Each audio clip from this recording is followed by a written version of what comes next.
চট্টগ্রাম জেলার আনোয়ারা উপজেলায় Anwara engineers institution Bangladesh রাঙাদিয়া কেন্দ্রের আয়োজনে পবিত্র মাহে রমজান ও পবিত্র ঈদ উল ফিতর উপলক্ষে গরিব দুস্থ অসহায়দের মাঝে খাদ্য সামগ্রী বিতরণ করা হয়েছে। বৃহস্পতিবার 20 মার্চ দুপুর 11টায় চিটাগাং ইউরিয়া ফার্টিলাইজার ক্যান্টিনে এ অনুষ্ঠানের আয়োজন করা হয়।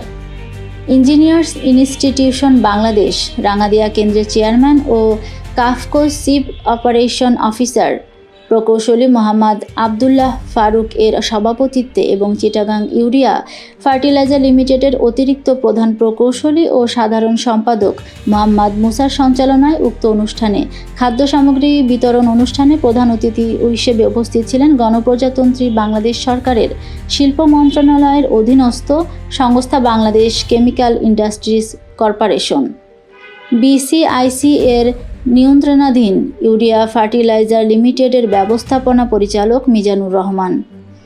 এ সময় তিনি বলেন, ইঞ্জিনিয়ার্স ইনস্টিটিউশন বাংলাদেশ এই মহতী উদ্যোগের সত্যি প্রশংসার দাবিদার।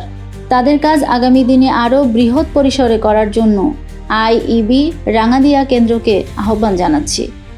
এ সময় আরও উপস্থিত ছিলেন চিটাগাং ইউরিয়া ফার্টিলাইজারের মহাব্যবস্থাপক প্রকৌশলী মোহাম্মদ শাহজাহান কবির, উপপ্রধান প্রকৌশলী মুনতাসির মামুন, প্রকৌশলী কাজী ফখরুল আলম, প্রকৌশলী মুহিদ আহমদ, প্রকৌশলী জুলকারনাইন প্রমুখ। এ সময় চিটাগাং ইউরিয়া ফার্টিলাইজার কোম্পানি লিমিটেডের বিভিন্ন দপ্তরের বিভাগীয় প্রধানগণ সহ অন্যান্য কর্মকর্তারা উপস্থিত ছিলেন। এ সময় 110 জন গরিব অসহায় ও দুস্থ মানুষের মাঝে খাদ্য সামগ্রী বিতরণ করা হয়।